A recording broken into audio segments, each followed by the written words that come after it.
Hello friends, in this video we can see how we can redeem the cashback points received in Paytm. So open that cashback points section. Then if you scroll down, you can see a different option like 10 Paytm. Okay, okay. You can see 10 Paytm gift voucher is 1000 point. Here you can see I have about 9000 point. So I'll prefer to go rupees 50 Paytm gift voucher 5000 points. I'm clicking on it. So avail for 5000 points option I'm clicking. I want to confirm this one.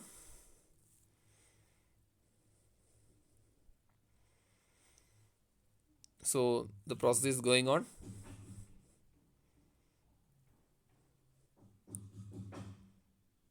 So you can see rupees 50 Paytm gift voucher at Paytm availed for 5000 points 16 October with the time. Now this 50 rupees will add up to my cash balance. Okay friends, thanks for watching my video. Bye, see you.